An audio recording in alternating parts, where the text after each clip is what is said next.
துப்புக்கட்ட அறநிலைத்துறை பார்போற்றும் பார்சாரதிங்க திவ்ய தேசத்திலே கொள்ளை மாதிரி மிக மோசமான ஒரு நிர்வாகம், கேவலமா இருக்கு.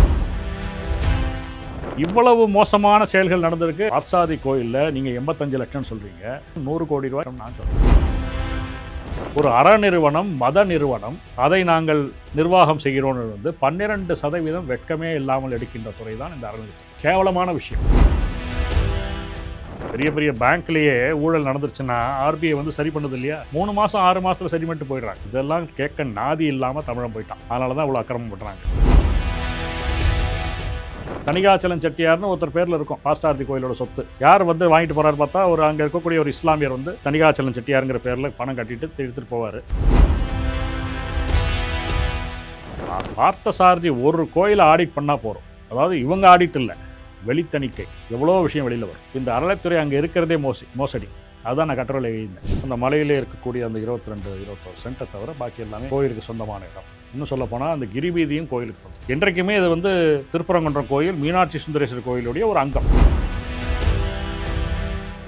இவன் யோகியனாக இருந்தால் சொல்லியிருப்பாங்க. யோகிதைங்கிறது அறநிலைத்துறையில் பார்க்க முடியாத விஷயம்.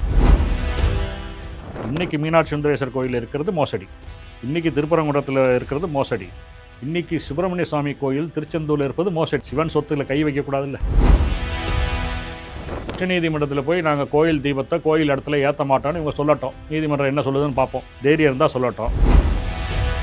ஆயுர்வேதம் ஒரு பொக்கிஷம், நம் ஆயுள் நீட்டக்கும் அற்புதம். டாக்டர் ஸ்ரீவர்மாஸ். பேசு தமிழா பேசு நேயர்களுக்கு வணக்கம். இன்றைய சிறப்பு நேர்காணலில் நம்மோடு இணைந்திருக்கும் சிறப்பு விருந்தினர் ஆலய வழிபடுவோர் சங்க தலைவர் திரு டி.ஆர். ரமேஷ் அவர்கள். வணக்கம் சார். வணக்கம். நம்ம கடந்த காணொலிகளிலே நிறைய விஷயங்களை குறிப்பிட்டிருந்தீங்க. ஸோ இப்போ புதிதாக ஒரு அரசு பதவி ஏற்றிருக்காங்க. அவங்களுடைய இந்த கூட்டத்தொடர் கூட இப்போ ஆல்மோஸ்ட் போயிட்டுருக்கு. நீங்கள் ஒரு ஆர்டிக்கல் எழுதி குமுதத்தில், ஸோ நீலா துயரத்தில் பார்த்தசாரதி கோவில் பார்போற்றும் பார்த்தசாரதி கோவில் பாவம் இல்லையா அப்படின்னு சொல்லிட்டு 64 ஆண்டுகளாக அரங்காவலர்கள் இல்லை அப்படிங்கிற மாதிரிலாம் ஒரு ஆர்டிக்கல் பார்க்க முடிஞ்சு. ஸோ இதை பற்றி கொஞ்சம் விரிவாக சொல்ல முடியும்?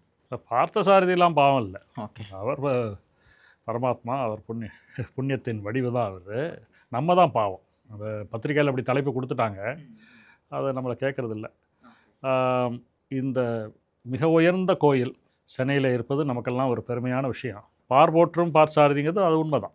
அவருடைய அந்த திவ்ய தேசத்திலே மிக மோசமான ஒரு நிர்வாகம் 60 வருடங்களுக்கு மேலாக இந்த அறம் கெட்ட துறையினால் தொடர்ந்து கோலோச்சப்படுகிறது. என்ன நடந்தது அப்படின்னா, 1924 வெள்ளையர் காலத்தில் நீதிமன்றத்தில் அந்த கோயிலுக்கு ஒரு நிர்வாக திட்டம் போடுறாங்க. அந்த நிர்வாக திட்டத்தின்படி அந்த கோயில் ஒரு தென்கலை சம்பிரதாய கோயில். நம்ம வைணவர்களில் வடகலை தென்கலைன்னு 2 சம்பிரதாயம் இருக்குது. கொஞ்சம் வித்தியாசம் இருக்கும், ஆனால் அவங்க அதை கெட்டியாக பிடிச்சிக்குவாங்க. அந்த சம்பிரதாயத்துக்குள்ளே தான் அவங்க செய்யணும்லாம் உறுதியாக இருப்பாங்க. இது பாராட்ட வேண்டிய விஷயந்தான். அதை அவங்க சண்டை போடுறாங்கலாம் நம்ம சொல்லக்கூடாது. அந்த தென்கலை சம்பிரதாய கோயில் திருவல்லிக்கேணி பார்த்தசாரதி கோயில். அந்த கோயிலில் அந்த நிர்வாக திட்டத்தின்படி 3 நீதிபதிகள், சென்னை உயர் நீதிமன்றத்தின் 3 நீதிபதிகள் கொடுத்த தீர்ப்பு. அந்த தீர்ப்பின்படி அங்கே வசிக்கக்கூடிய பார்த்தசாரதி கோயில் வழிபாட்டாளர்கள் அவங்க எல்லாம் ரிஜிஸ்டர் பண்ணியிருப்பாங்க மெம்பராக. அவங்க ஓட்டு போடுவாங்க. இந்த தென்கலை வகுப்பைச் சேர்ந்த ஓர் அந்தனர், அவர் ஒரு அரங்காவலராக இருப்பார். ஆரிய வைசிய வகுப்பைச் சேர்ந்த தென்கலை பிரிவைச் சேர்ந்த ஒருவர் அரங்காவலராக தேர்ந்தெடுக்கப்பட வேண்டும். ஆரிய வைசியர் வந்தாச்சு, அந்தனர் வந்தாச்சு, இவங்களை தவிர வேற ஒருத்தர், ஆனால் அவர் தென்கலையை சேர்ந்தவராக. இப்படி 3 பேர்களை தேர்ந்தெடுத்து 5 வருடத்துக்கு கோயில் தென்கலை சார்ந்ததுனால அது ஆங்கிலத்தில் சொல்லுதானா டினாமினேஷனல் டெம்பிள் அப்படின்னு சொல்லுவாங்க. நம்ம சொல்லும்போது சம்பிரதாய கோயில். இந்த சம்பிரதாயத்தை சேர்ந்த கோயில், அந்த சம்பிரதாயத்தை சேர்ந்தவர்கள் நிர்வாகம் செய்ய வேண்டும். நம்ம எல்லாரும் போய் வழிபடலாம், அந்த சம்பிரதாயத்தில் இருக்கணும்னு அவசியம் இல்லை. இந்து மக்கள் பார்சாரிய நம்பிக்கையுடையவர்கள், அவர்கள் எல்லோரும் சென்று வழிபடலாம். ஆனால் நிர்வாகம், அந்த கோயிலை எப்படி நடத்துவது என்பது அந்த சம்பிரதாயத்தின் உரிமை. அந்த உரிமை தேர்ந்தெடுக்கப்பட்டவர்களிடம் 5 வருடங்களுக்கு கொடுக்கப்படுகிறது. இதுதான் அந்த அழகான நிர்வாக திட்டம். இது அறநிலைத்துறை சட்டம் வந்தது. சட்டம் வந்தோடனே இவங்க என்ன பண்ணுவாங்கன்னா, இவங்க கைக்குள்ளே போடணும்னு பார்ப்பாங்க. அந்த நிர்வாக திட்டத்தை மாத்திரன்றாங்க. அப்போ பல வழக்குகள்லாம் வருகின்றன. இந்த நிர்வாக திட்டத்தில் இவங்க என்ன பண்ணுறாங்கன்னா, ஒரு செயல் அலுவலரும் இருப்பார்னு நுழைக்கிறாங்க. நிர்வாக திட்டத்தில் செயல் அலுவலர் கொண்டு வரதுக்கு இவங்களுக்கு அதிகாரம் கிடையாது. ஒரு கோயில் மோசமாக நடத்தப்பட்டு அது நிரூபிக்கப்பட்டு அந்த மோசமான நிர்வாகத்தை சரி செய்வதாக இருந்தால்தான் ஒரு குறிப்பிட்ட காலத்திற்கு 6 மாதத்துக்கோ 1 வருடத்திற்கோ ஒரு செயலரை போட்டு அவர் சரி செய்து விட்டு அவர் வெளியேறிவிட வேண்டும். அப்படி இல்லாமல் நாங்கள் நிர்வாக திட்டம் பண்ணுறேன்னு சொல்லிட்டு ஏதோ நல்ல அழகான ஸ்கீம் போடுறேன், அப்படின்னு சொல்லிட்டு வரவங்க எப்படி வெள்ளைக்காரன் வந்து நான் வரி வசூல் பண்ணுறேன்னு வந்துட்டு அங்கேயே உட்காந்துட்டானோ அதே மாதிரி இவங்க உட்காந்துருவாங்க ஒரு செயலாளரை போட்டு. இவங்களுக்கு ஏதாச்சும் குறிப்பிட்ட அளவுக்கு அந்த கால வரம்பு அதெல்லாம் கிடையாதா? கால வரம்பு கண்டிப்பாக இருக்குது. இப்போ வந்து 5 வருடம் போட்டிருக்காங்க. அது மிக அதிகமான காலம். பெரிய பெரிய பேங்க்லேயே ஊழல் நடந்துருச்சுன்னா ஆர்பிஐ வந்து சரி பண்ணுது இல்லையா, 3 மாதம் 6 மாதத்தில் சரி பண்ணிட்டு போயிடுறாங்க. 50,000 கோடி 60,000 கோடி சொத்து உள்ள வங்கிகளிலேயே அவர்கள் நிர்வாகத்தை மிக குறைந்த காலத்தில் சரி செய்துவிட்டு சென்று விடுகிறார்கள், தேவையான சீர்திருத்தங்களை செய்துவிட்டு. அதே மாதிரி கம்பெனி லா போர்டு. கோயில் மதம் சார்ந்த ஒரு நிறுவனம். அங்கே வந்து அரசு வேலைக்காரர் எதுக்கு வந்து பர்மனெண்ட்டாக உட்காரணும், அது கோயிலுக்குள்ளே ஆஃபீஸ் கட்டிக்கிட்டு, இதெல்லாம் கேட்க நாதி இல்லாமல் தமிழன் போயிட்டான். அதனால தான் இவ்வளோ அக்கிரமம் பண்ணுறாங்க. எனக்கு ஒரு சின்ன குறுக்கீடு மட்டும், இந்த செயல் அலுவலர் அப்படிங்கிற நபருக்கு கவர்மெண்ட் இதில் சைட்லேருந்து இவங்களுக்கான இதெல்லாம் கொடுக்கப்படுமா, இல்லை இந்த கோவில் நிர்வாகத்துலேருந்து வரக்கூடிய பணத்துலேருந்து அவங்களுக்கான சேலரி இந்த மாதிரியான விஷயங்கள்லாம்? அதாவது செயல் அலுவலருக்கு மாதம் வருது இல்லையா, அவரோட சேலரி அலவன்ஸ் எல்லாம் முதல்ல கவர்மெண்ட் கொடுத்துரும். 668 செயல் அலுவலர் இருக்கிறதா கோயில்களில் இருக்கிறதா அறநிலைத்துறை கணக்காட்டுது. அந்த செயல் அலுவலருக்குலாம் எவ்வளோ சம்பளம்னு மொத்தமாக ஒரு பில்லு வரும். அந்த பில்லை வந்து கோயில் நிர்வாக ஃபண்டு ஒன்று இருக்குது, Hindu religious and charitable endowments administration fund, நிர்வாக ஃபண்டுன்னு ஒன்று இருக்குது. அதுலேருந்து ஆணையர் வந்து கவர்மெண்ட்டுக்கு ரீஎம்பர்ஸ் பண்ணிடுவார். அப்போ நீங்கள் டெக்னிக்கலாக பார்த்தீங்கன்னா சம்பளம் கொடுக்கறது கோயில் தான். கோயிலுடைய வருமானத்துலேருந்து 12% எடுத்துக்கிறாங்க. இது மிக மிக அதிகமான கட்டணம். இப்போ வந்து நீங்கள் பல 5 ஸ்டார் ஹோட்டல்லாம் பார்ப்பீங்க. தாஜ் குரூப்னு ஒரு ஃபேமஸ் குரூப்பு, ஒபராய் குரூப்னு ஒரு ஃபேமஸ் குரூப்பு, வெல்கம் குரூப்னு ஒரு ஃபேமஸ் குரூப், இவங்களாம் இருக்கும். ஆனால் இந்த இப்போ உதாரணமாக ஹைதராபாத்தில் வந்து தாஜ் கிருஷ்ணான்னு ஒரு ஹோட்டல் இருந்துச்சு. அது கொஞ்ச நாள் கழிச்சு ஒபராய் கிருஷ்ணான்னு மாறிடுச்சு. அப்புறம் வெல்கம் குரூப்பில் இருந்துச்சு. அதாவது அந்த ஹோட்டல் ஒருவருக்கு சொந்தம், அவர் ஒரு குரூப்பிடம் இதை நீங்கள் நடத்துங்க அப்படின்னு கொடுப்பார். அப்படி நடத்தும்போது அவங்களுக்கு மேனேஜ்மெண்ட் ஃபீஸ்னு ஒன்று கொடுப்பார். அவங்களுக்கு வந்து நெட்வொர்க் இருக்கும், அவங்க நல்லா நடத்துவாங்க. அது மாதிரி அந்த மேனேஜ்மெண்ட் ஃபீஸ் வந்து வருவாயில் 3% இருக்கும். அதாவது ஒரு 5 ஸ்டார் ஹோட்டல் பணக்காரர்கள் மட்டுமே வரக்கூடிய ஒரு வியாபார ஸ்தலம். அந்த வியாபார ஸ்தலத்தில் நிர்வாக கட்டணம் 3% இருக்குது. ஒரு அறநிறுவனம், மத நிறுவனம், அதை நாங்கள் நிர்வாகம் செய்கிறோன்னு வந்து 12% வெட்கமே இல்லாமல் எடுக்கின்ற துறை தான் இந்த அறநிலைத்துறை. அது தவிர ஆடிட்டுக்குன்னு ஒரு 4% எடுக்கிறாங்க. மொத்தம் 16%, கிட்டத்தட்ட 6ல் ஒரு பங்கு பணத்தை நீங்கள் உண்டியலில் போட்டிங்கன்னா 100 ரூபா போயிடுது. கவர்மெண்ட்டுக்கு ஃபஸ்ட்டு 16 ரூபா போயிடும். அதுக்கப்புறம் இவங்க பண்ணுற மோசடி எக்கச்சக்கம். கோயில் பணத்தில் எடுத்து இன்னோவா கார் வாங்குறது. அப்போ நம்ம 1 ரூபா கொடுக்குறோம்னா அதில் மிஞ்சிறது ரொம்ப சொற்பமான சம்பளம்லாம் 40 பைசா போடும் 1 ரூபாவில். அப்புறம் பார்த்தீங்கன்னா ஐடிஎம்எஸ்னு புதுசாக ஒரு அக்கௌண்ட்ஸ் ஒன்று ஆரம்பிச்சிருக்காங்க. அந்த ஐடிஎம்எஸ் வந்து என்ஐசின்னு சொல்லக்கூடிய ஒரு அரசு தொழில்நுட்ப நிறுவனத்திட்ட கொடுத்துருக்காங்க. அதில் ஏகப்பட்ட குளறுபடிகள். இவங்க வந்து நிர்வாகம்னு சொல்லிட்டு 12% வாங்கிட்டு அதுக்குள்ளே தானே செய்யணும். அதை விட்டுட்டு ஐடிஎம்எஸ்க்குன்னு தனியாக கோயிலேருந்து பணம் எடுக்கிறாங்க. அதுக்கு வந்து எந்த சட்ட விதி வரையும் இல்லை. இந்த செலவுக்காக எடுக்கிறேன்னு சொல்லி எடுக்கலாமான்னு பார்க்கணும் நீங்கள். அப்படி இல்லாமல் எடுத்தால் அது திருட்டு. இல்லை, ஒரு கோயில் பணத்தில் எந்தெந்த வகையில் உறிஞ்ச முடியுமோ எல்லா வகையிலையும் எல்லா வகையிலையும். இந்த ஐடிஎம்எஸ் ஒரு குமரகுரம் பீரியடில் தான் ரொம்ப தீவிரமாக பண்ணார். அந்த ஐடிஎம்எஸ் கான்ட்ராக்டில் என்ஐசி மாத்திரம் இல்லை, குமரகுரம் வேண்டியவங்க யாரோ இருக்காங்கன்னு சொல்கிறாங்க. நிறைய அலிகேஷன் அவர் மேலே இருக்குது. அவர் மேலே நிறைய அலிகேஷன் இருக்குது. அவர் இஷ்டத்துக்கு சர்க்குலர் போட்டிருக்காரு. கோயிலில் இருக்கிறவங்களுக்குலாம் யூனிஃபார்ம் வாங்கணுமா, நீங்கள் காமன் குட் ஃபண்ட்லேருந்து எடுத்துக்கோங்க. கோயிலில் பணம் இல்லைன்னா நீங்கள் எதை செய்யணுமா, காமன் குட் ஃபண்ட்லேருந்து. காமன் குட் ஃபண்டுங்கிறது கோயிலேருந்து எடுக்கிற பணம். அது எதுக்கு செலவழிக்கலான்னு சட்டம் சொல்லுது. அதை தாண்டி பல விஷயங்களுக்கு அவர் அது ஒப்புதல் கொடுத்துருக்கிறார். இல்லை, இந்த மாதிரி விஷயங்களை நீதிமன்றத்துக்கு கொண்டு போகும்போது நீதிமன்றத்தில் தாமதம் என்று ஒன்று இருக்கிறது. கொண்டு போய் கடைசியில் தீர்ப்பு வரும், ஆனால் தாமதமாக போயிடுது. அதுதான் எங்களுடைய கஷ்டம். எங்களைப் போல் நீதிமன்றத்துக்கு வழக்கு கொண்டு செல்வர்கள் முதல்ல நீங்கள் ஸ்டே வாங்கிட்டீங்கன்னா ஓரளவு ரிலீஃப் கிடைக்கும். ஸ்டே கிடைக்கலன்னா இந்த கேஸை எப்போ முடியும் சொல்லவே முடியும். அது உங்களுக்கு ஒரு அட்வான்டேஜ் மாறுது. இப்போ வந்து 2021 மு.க. ஸ்டாலின் தொகுதி கொளத்தூரில் சம்பந்தமே இல்லாமல் கபாலி கோயில் பணத்தை எடுத்து ஒரு காலேஜ் ஆரம்பித்தாங்க. அதே மாதிரி விளாத்திக்குளம்ங்கிறது கனிமொழி அவங்களோட தொகுதி. அதுக்கு 90 கிலோமீட்டர் தள்ளி இருக்க திருச்செந்தூர்லேருந்து எடுத்து ஆரம்பித்தாங்க. இந்த மாதிரி 10 கல்லூரி தொடங்க பார்த்தாங்க. நான் 6 கல்லூரிக்கு ஸ்டே வாங்கிட்டேன். அந்த ஸ்டே இன்னி வரைக்கும் நிற்குது. ஆனால் இந்த பாக்கி 4 கல்லூரியில் எங்களுடைய உத்தரவுக்கு உட்பட்டு தான் இவை நடக்கும் என்று நீதிமன்றம் சொன்னாலும் கடந்த 2.5 வருஷமாக அது விசாரணையே வரல. எவ்வளோ முயற்சி செய்தாலும் அது விசாரணை வரல. இந்த தாமதத்துக்கு என்ன காரணம்? தாமதம் லட்சக்கணக்கான வழக்குகள் நீதிமன்றத்தில் தேங்கி இருக்கின்றன. அவங்க வந்து ஒரு நாளைக்கு 100 கேஸ் பண்ணுறாங்க.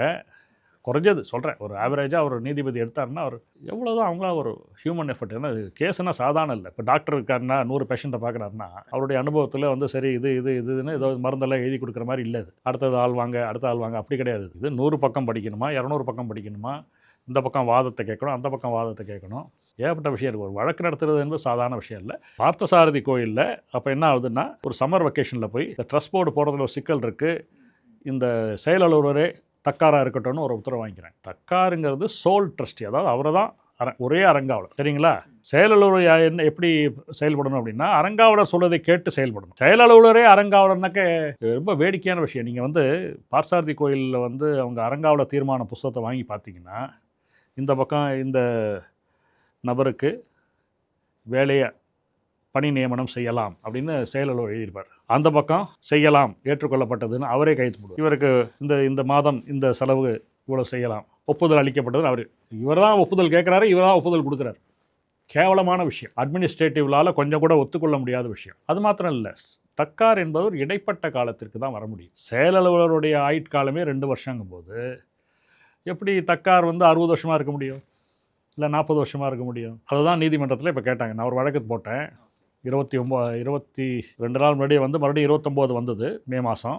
நீதிபதிகள் வேடிக்கையாக கேட்டாங்க, ஒன்று பண்ணுங்கள், இவரே தக்காராக இருக்கார், இவரே செயல் இருக்கார், இவராக பண்ண பூஜையும் இவரே பண்ணட்டும், இவரே அர்ச்சகராகவும் இருக்கட்டும், இவரே சமயக்காரராகவும் இருக்கட்டும். நீதிபதிகளுக்கே தெரியுது இது ஒரு கேலிக்குத்தான விஷயம். அவர் என்னது இவ்வளோ வருஷமா அப்படின்னு கேட்குறாங்க. அப்போ என்ன சொன்னாங்க, நாங்கள்லாம் கூப்பிட்டோம், யாரும் அரங்காவலராக முன் வரல. பச்சை போய் இதில் வந்து இவங்களுக்கு என்ன சௌரியமாக போச்சுன்னா, ஈயோவே அரங்காவலர் இருக்கானே எங்கேயோ ஒரு மூலையில் கோர்ட்டு வந்து ஒரு இடைக்கால உத்தரவு கொடுத்துருச்சு இல்லை, அதை அப்படியே பிடிச்சிட்டாங்க. சட்டம் என்ன சொல்லுதுன்னு பார்த்தீங்கன்னா, ஒரு அரங்காவலர் குழு 90 நாளைக்கு மேல் சந்திக்காமல், அதாவது கூட்டம் போடாமல் இருக்கக்கூடாது. மாதத்திற்கு ஒரு முறை கூட்டம் போட வேண்டும் அரங்காவலர் கூட்டம். மிக மிக அதிகமாக 90 நாட்களுக்கு மேல் கூட்டம் போடாமல் இருக்கக்கூடாது. அப்படின்னா என்ன ஆகுது, இந்த தக்காரோட ஆயுட்காலம் 90 நாட்கள்னு முடிவாயிடுது. அரங்காவலர் வருவதற்கு முன்பாக தக்கார் இடைப்பட்ட காலத்துக்கு இருக்கலாம். சரி, இட்ஸ் டெம்பரரி அரேஞ்ச்மெண்ட். இந்த டெம்பரரி அரேஞ்ச்மெண்ட் வந்து 42 வருஷமா நீ எதுக்குடா இருக்கேன்னு மக்கள் கேட்க மாட்டாங்களா? நான் கேட்க மாட்டேன், நான் ரொம்ப டீசெண்டான ஆள், வழக்கு தான் போடுவேன். இந்த கோயில் நடக்கிற அக்கிரமத்தை பார்த்து ஒரு டிவோட்டி கேட்க மாட்டாரா, ஒரே ஆள் இருந்து என்னையா பண்ணுறீங்க அப்படின்னு, கொள்ளையடிக்கிறதுக்காக இருக்கீங்களான்னு.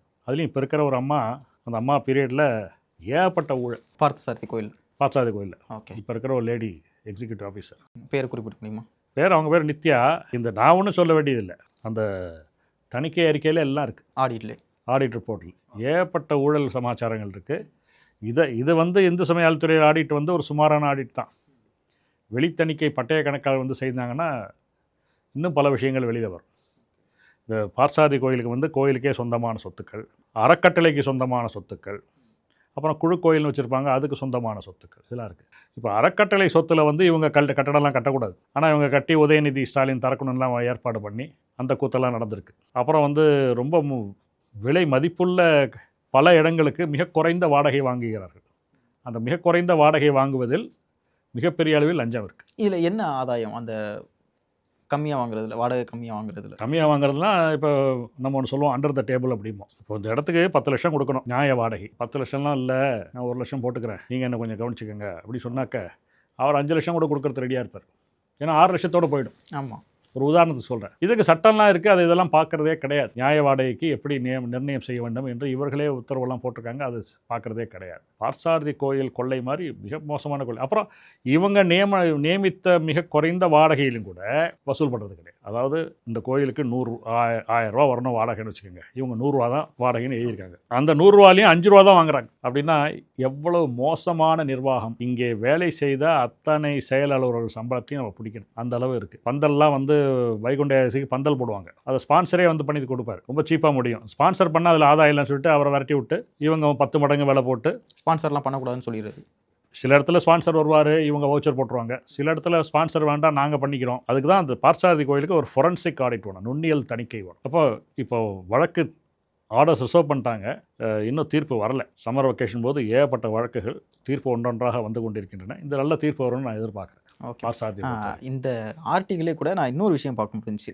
ஸோ இந்த ஆடிட் ரிலேட்டடான நம்பர்கள் நிறையா விஷயங்கள்லாம் இருந்தது. அதில் தணிக்கை என்ன சொல்கிறது அப்படின்னு ஒரு பத்தி போட்டிருக்காங்க. அதில் என்னன்னா, பண மதிப்பிழப்பு அறிவிக்கப்பட்ட நேரத்தில் உண்டியல் காணிக்கை 36,19,500 வங்கியில் உரிய காலத்தில் செலுத்தப்படவில்லை. கோயிலுக்கு சொந்தமான 54 சொத்துக்களுக்கு நியாயமான வாடகை நிர்ணயம் செய்யப்படாததால் 85 லட்சம் ஆண்டுதோறும் இழப்பு ஏற்படுகிறது அப்படிங்கிற விஷயத்தை குறிப்பிட்றாங்க. அதாவது அந்த டிமானிட்டைசேஷன் போது அலட்சியமாக இருந்துட்டு கபாலி கோயில் ஈயோ தான் இதுக்கும் அடிஷ்னல் சார்ஜாக இருந்தாங்க. அப்போது நகை பொறுப்புள்ள ஒரு அதிகாரி, இந்த அம்மா இப்போ இதில் இருக்காங்க, தஞ்சாவூரில் இருக்காங்க, ஜோதிலட்சுமின்னு பேர், அவங்க இன்னொரு சாவி வச்சுருக்காங்க. இந்த ஈயோட்ட ஒரு சாவி இருக்குது. இந்த லாஸ்ட் டே அடுத்த நாள்லாம் பணம் கட்ட முடியாது. பேங்க்லலாம் பர்மிஷன் வாங்கிட்டாங்க. நாங்கள் 9 மணிக்கு வந்தாலும் வாங்கிக்கிறோம்னு சொல்லி பேங்க்கெல்லாம் ரெடியாக இருக்காங்க, கோஆப்ரேட் பண்ணுறாங்க.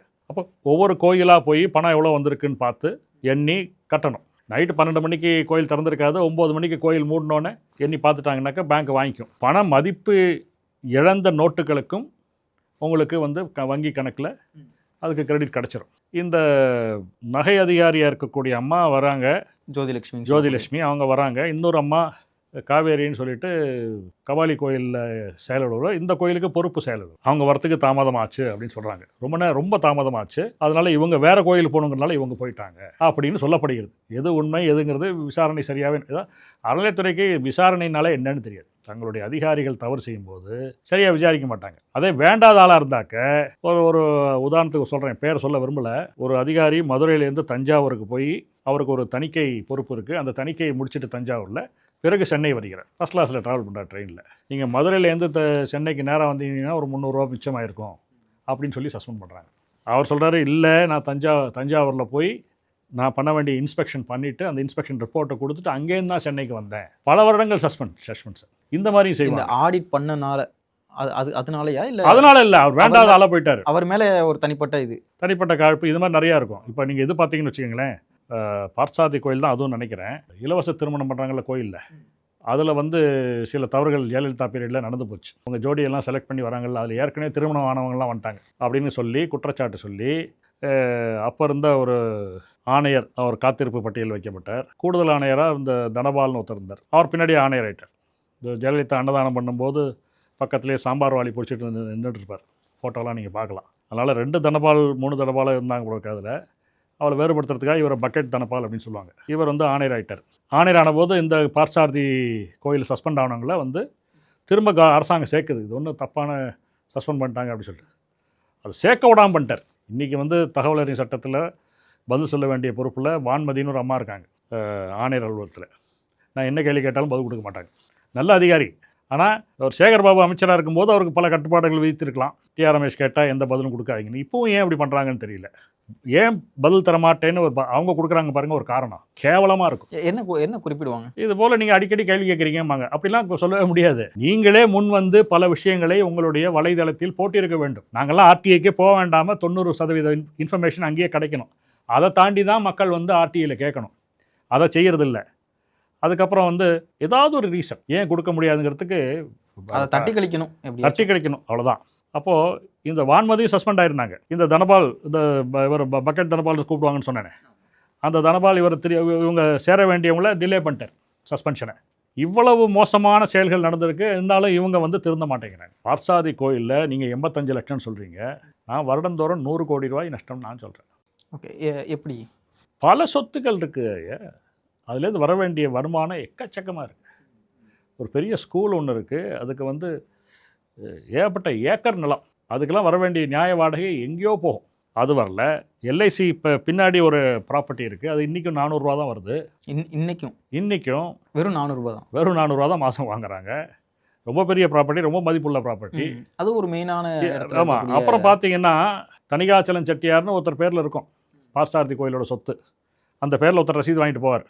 யார் வந்து வாங்கிட்டு போகிறாரு பார்த்தா ஒரு அங்கே இருக்கக்கூடிய ஒரு இஸ்லாமியர் வந்து பார்த்தாலே தெரியும். அந்த இஸ்லாமியரோட உடையில் வருவார். தணிகாச்சலம் செட்டியாருங்கிற பேரில் பணம் கட்டிட்டு எடுத்துகிட்டு போவார். இதெல்லாம் ஆடிட்டில் குறிப்பிட்டிருக்காங்க. இந்த பெயர் மாற்றத்தில் ஏற்பட்ட ஊழல்.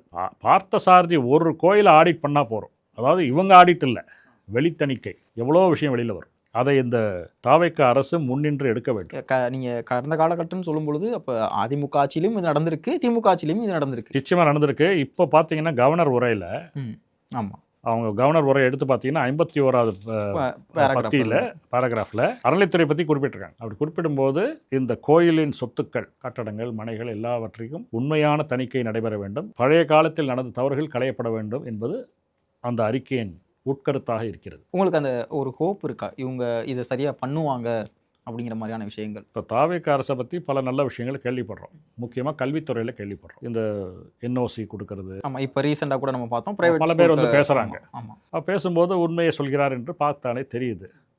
இது ஆரம்ப கட்டத்தில் சிறப்பாக செயல்பட வேண்டும் என்று ஆரம்பித்து பின்னாடி அழுத்தம் வந்து சில பேர் மாறக்கூடும். அப்படி இல்லாமல் முதல்வர் விஜய் அவர்கள் ஆரம்பத்திலிருந்து எல்லாவற்றிலும் ஊழல் இருக்கக்கூடாது, லஞ்சம் இருக்கக்கூடாது, மக்களுக்கு கிடைக்க வேண்டியவை லஞ்ச லாவண்யம் இல்லாமல் கிடைக்க வேண்டும் என்பதை உறுதி செய்துவிட்டால் அறநிலைத்துறையும் அதில் வர வேண்டியது தானே. இப்போ யாராக இருந்தாலும் தான் எந்த தவறு செஞ்சாலும் நான் கேட்பேங்கிற. இப்போ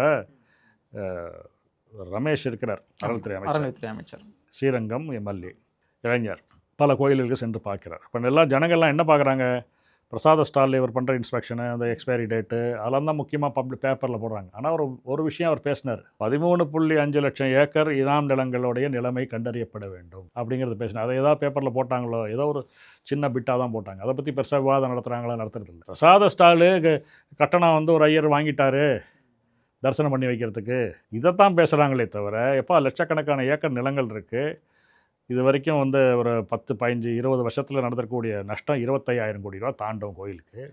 அதை பற்றி யாரும் பேசுகிறது இல்லை. அதை இவர் மீட்டெடுத்தால் மிகச்சிறப்பாக இருக்கும். செய்யக்கூடிய வாய்ப்பு இருக்குது.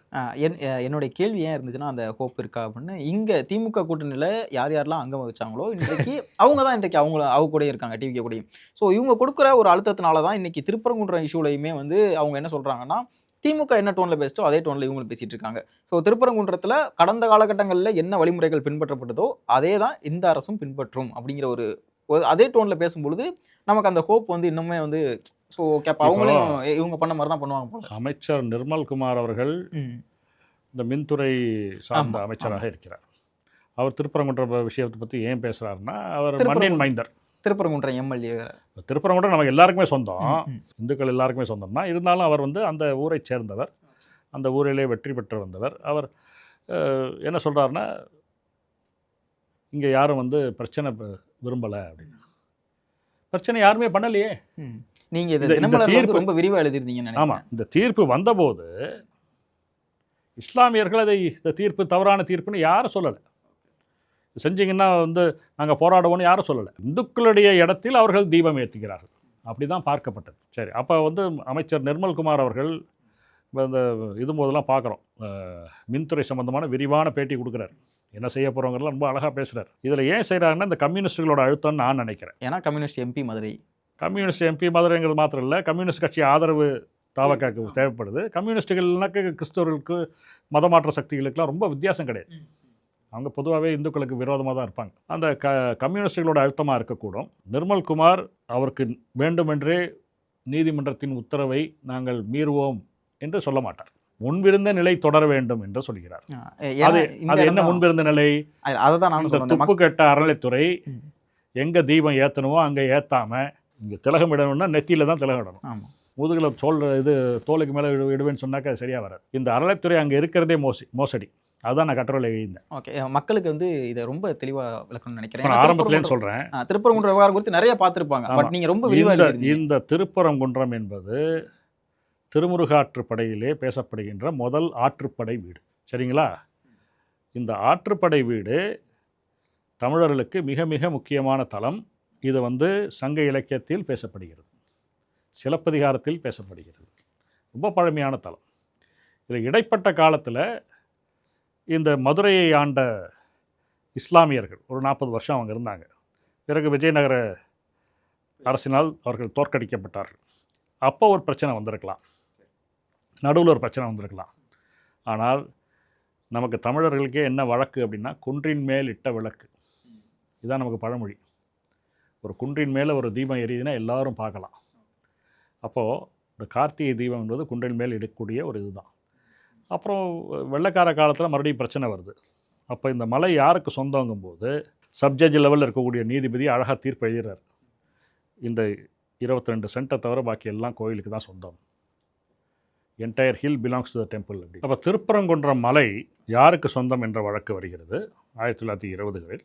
அப்போது சப்ஜட்ஜ் லெவலில் இருக்கக்கூடியவர் தீர விசாரித்து விட்டு ஆவணங்கள் எல்லாம் பார்த்து விட்டு அந்த மலையிலே இருக்கக்கூடிய அந்த 22-21 சென்ட்டை தவிர பாக்கி எல்லாமே கோயிலுக்கு சொந்தமான இடம்.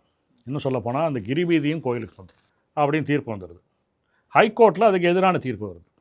ஓகே, அன்றைய காலகட்டத்தில் இது என்றைக்குமே இது திருப்பரங்குன்றம் கோயில் மீனாட்சி சுந்தரேஸ்வரர் கோயிலுடைய ஒரு அங்கம். ஆமாம், நீங்கள் அந்த கட்டுரையை கூட குறிப்பிட்டீங்க. அந்த மீனாட்சி சுந்தரேஸ்வரர் கோயிலில் அறநிலைத்துறை இல்லை. அது இல்லாத காரணத்தினால இவங்க தைரியமாக இங்கிலாந்தில் இருக்கிற ப்ரிவி கவுன்சிலுக்கு அப்பீல் போடுறாங்க. இன்றைக்கு அறநிலைத்துறை இருந்தால் இந்துக்களுக்கு எதிராக தீர்ப்பு வந்து அதோட போகிறோம் அப்படின்றவானுங்க. அப்படி இல்லாமல் அவங்க இங்கிலாந்து வரைக்கும் போய் போராடி இந்த அப்பீல் போகிற தரப்பு கோயில் தரப்பு. ஓகே. அப்போது அந்த நீதிபதி ஆரம்பத்தில் கொடுத்த தீர்ப்பு உறுதி செய்யப்படுகிறது. இங்கிலாந்து வரைக்கும் போய் ஜெயிச்சுட்டு வந்த ஒரு விஷயத்தை கடைசி வரைக்கும் இந்த தீர்ப்பு தான் வந்துருச்சு, நம்ம மேலே போய் தீபம் ஏற்றுவோம் பழைய வழக்கத்து போல் அப்படின்னு செஞ்சுருக்க வேண்டியது அறநிலைத்துறை.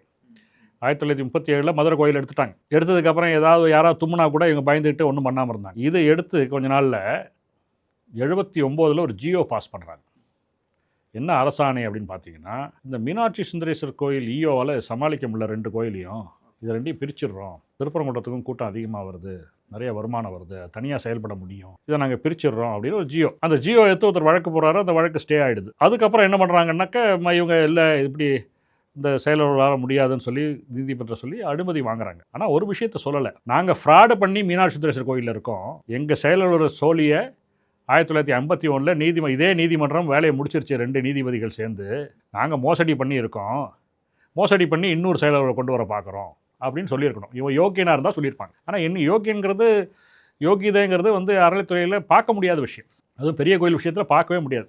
இன்றைக்கி மீனாட்சி சுந்தரேஸ்வர் கோயில் இருக்கிறது மோசடி, இன்றைக்கி திருப்பரங்குன்றத்தில் இருக்கிறது மோசடி, இன்றைக்கி சுப்பிரமணிய சுவாமி கோயில் திருச்செந்தூரில் இருப்பது மோசடி. ஏன்னா எல்லா செயலாளர் உத்தரவும் காலாவதி ஆகிடுச்சு அங்கெல்லாம். ஸோ இவங்க இப்போ இருக்கிறதே வந்து ஒரு இல்லீகல் தான். நான் இப்போ வந்து ஒரு ட்வீட் போட்டிருந்தேன் இவருக்கு, ரமேஷ்க்கு, நீங்கள் போய் அந்த பிரசாத கடையெல்லாம் ஆய்வு செய்கிறீங்க, நீங்கள் ஒவ்வொரு கோயிலும் போகும்போது இந்த கோயிலில் அறநிலைத்துறை எந்த சட்டத்தின் கீழ் எந்த அதிகாரத்தின் கீழ் ஒரு செயலாளர் பணிபுரிகிறார் என்பதை கேட்டு வாங்கி பாருங்கள். அவர்களால் ஒன்றுமே காட்ட முடியாதுன்னு சொன்னேன். ரமேஷ் அவர்கள் அவருடைய அரசாங்கம் தான், அவருடைய துறை தான், ஆனால் அவங்க மோசடி பண்ணக்கூடாது இல்லை, ஃப்ராடு பண்ணக்கூடாது இல்லை, திருட்டுத்தனமாக உட்காரக்கூடாது, சம்பளம் வாங்கக்கூடாது இல்லை, அது கோயில் பணத்தில், சிவன் சொத்துல கை வைக்கக்கூடாது இல்லை. திருவண்ணாமலையில் ஒரு செயலாளர் இருக்கிறார், எந்த உத்தரவு பேரில் இருக்கிறார், யார் போட்ட உத்தரவு காட்ட சொல்லுங்கள். இன்றைக்கும் அவங்களுக்கு எல்லாருக்கும் கோவிலிருந்து போகக்கூடிய இது வந்து கோயிலேருந்து போகக்கூடிய வசதிகள் அத்தனையும் இருக்குது. இதை தவிர இன்னொரு ஃப்ராடு பண்ணுறாங்க. செயலாளர் போட்டாச்சா, ஜேசி லெவலில் அவர் இருக்கார், 1.5 லட்ச ரூபா 2 லட்ச ரூபா சம்பளம் வாங்குறாரு. அந்த ஜேசிக்கு 2 உதவியாளர்கள், ஒரு அசிஸ்டன்ட் கமிஷனர், அவர் 1 லட்ச ரூபா சம்பளம். நீ இருக்கிறதே ஃப்ராடு, நீ எப்படி அவனை 2 அசிஸ்டன்ட் வச்சிருப்பேன்னு உத்தரம் கேட்க மாட்டேங்கிறேன். இது நீதிமன்றம் போய் வரதுக்குள்ள ஒரு காலதாமதம் எடுக்குது, அது இவங்களுக்கு ஒரு பெரிய அட்வான்டேஜ். இப்போ நான் வந்து 2020 போட்டேன், ஒரு விசாரணை நடந்தது, அடுத்த விசாரணை நடக்கல. அதுக்கு பதில் போட்டாங்க. நான் போட்ட பெட்டிஷனுக்கு இவங்க கவுண்டர் போட்டாங்க. அந்த கவுண்டரில் டிஆர் ரமேஷ் எப்போவுமே இப்படி தான், அவர் ஏதாவது கேஸ் போட்டுக்கிட்டே இருப்பார், அந்த ரீதியில் எழுதியிருக்காங்க. நான் 70 கோயில் சொல்லி இங்கெல்லாம் செயலர் உத்தரவு இல்லைன்னு. கோயில் நம்பர் 1 இதாங்க செயலர் உத்தரவு, கோயில் நம்பர் 2 இதான் செயலர் உத்தரவு, காப்பி வைக்கணும்ல. யோகியனாக இருந்தால், நீ உண்மையிலேயே யோகியனாக இருந்தால் நீ இப்படி தானே செஞ்சுருக்கணும். செஞ்சாங்களா? டிஆர் ரமேஷ் முன்னாடி ஒரு கேஸ் போட்டார், அதை நீதிமன்றம் தள்ளிடுச்சு, தள்ளுபடி பண்ணிடுச்சு, டிஸ்மிஸ் பண்ணிடுச்சு. அது மாதிரி இந்த கேஸை டிஸ்மிஸ் பண்ணுங்கள். இதான் நீ வைக்கிற வாதம். இந்த வாதம் வைக்கிறதுக்கு வக்கீலுக்கு லட்சக்கணக்கில் கொடுக்குறியா கோயில் பணத்தை எடுத்து? ஸோ அட்வொகேட்டுக்கும் கோயில் பணத்துலேருந்து தான், கோயில் பணத்திலே கண்ணாமலாம் கொடுத்துருக்காங்க. திமுகவோட அரசு கடைசி வருடம் ஜியோவே போட்டாங்க, இந்தந்த மூத்த வழக்கறிஞர்களை நீங்கள் கோயிலுக்கு வைத்துக் கொள்ளலாம் என்று. நான் விசாரித்தேன், எவ்வளோ ஃபீஸ் கொடுக்குறீங்க? 3லேருந்து 5 லட்சம்.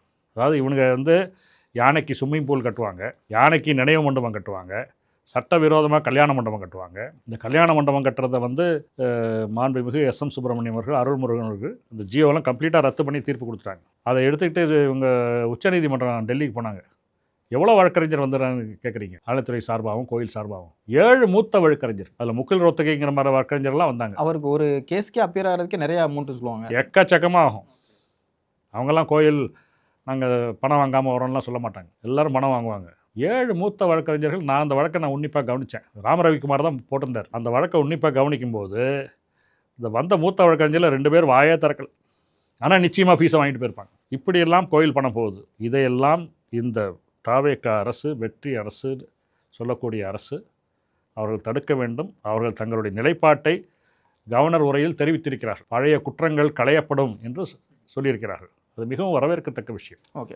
இறுதியாக ஒரே ஒரு கேள்வி மட்டும், இந்த திருப்பரங்குன்ற விவகாரம் குறித்து அந்த தீபம் ஏற்றக்கூடிய விஷயம், ஸோ இதுலேயுமே வந்து அவங்க சொல்லக்கூடிய வாதங்கள் என்னவா இருக்குன்னா, நம்ம முன்னாடியே பேசின மாதிரி தான், சிடிஆர் நிர்மல்குமார் சொன்ன மாதிரி, ஸோ பழைய இதுதான் தொடரும் அப்படின்னா அதற்கான வாய்ப்புகள் இருக்குன்னு நினைக்கிறீங்களா? ஏன்னா இங்கே ஒரு நீதிபதி என்ன சொல்கிறாரு, இங்கே வந்து ஏற்றலாம் அப்படிங்கிற ஒரு ஆர்டரை கொடுத்தாச்சு ஆல்ரெடி. ஸோ இவங்க திரும்பவும் நாங்கள் பழைய இதை தான் தொடருவோம் அப்படின்னா, ஒரு நீதிபதி கொடுத்ததை அமர்வு நீதிமன்றம் உறுதி செய்து விட்டது. ஆமாம், இப்போ திரும்பவும் இவங்களுக்கு வந்து உச்சநீதிமன்றம் தான் போக முடியும். உச்சநீதிமன்றத்தில் போய் நாங்கள் கோயில் தீபத்தை கோயில் இடத்துல ஏற்ற மாட்டோம்னு இவங்க சொல்லட்டும். நீதிமன்றம் என்ன சொல்லுதுன்னு பார்ப்போம். தைரியம் இருந்தால் சொல்லட்டும், இல்லை நாங்களும் திமுகவுக்கும் எங்களுக்கும் வித்தியாசம் இல்லை, எங்களுக்கு கம்யூனிஸ்ட்டு அவர்களுடைய கொள்கை தான் எங்களுக்கு ரொம்ப முக்கியம், இந்துக்களை கேடு கட்டு போனால் எங்களுக்கு கவலை இல்லை என்ற நிலைப்பாடை எடுத்து அவர்கள் தமிழர்களின் உரிமையை, இந்துக்களின் உரிமையை, 2000 வருட பழைய கோயிலின் உரிமையை மறுப்பார்களேயானால் அவர்களுக்கு வேறு வழியில்தான் பாடம் புகட்டப்படும். Okay sir, okay. இதுவரை எங்களோட நிறைய விஷயங்களை கருத்துக்களை பயந்துட்டீங்க. ரொம்ப நன்றி சார். நன்றி. உலக தமிழ் சொந்தங்களுக்கு வணக்கம். நான் ராஜவேல் நாகராஜன். பேசு தமிழா பேசு வலையொலியுடைய வளர்ச்சிக்கு நீங்களும் உறுதுணையாக இருக்கணும்னு நினச்சிங்கன்னா இந்த வீடியோடைய டிஸ்கிரிப்ஷனில் இருக்கக்கூடிய ரேசர் பே லிங்கை கிளிக் பண்ணுங்கள். அந்த லிங்க்கில் போயிட்டு உங்களுக்கு விருப்பமான தொகையை பேசு தமிழா பேசுவனுடைய வளர்ச்சிக்கு உங்களுடைய பங்களிப்பாக நீங்கள் கொடுக்கலாம். நன்றி, வணக்கம்.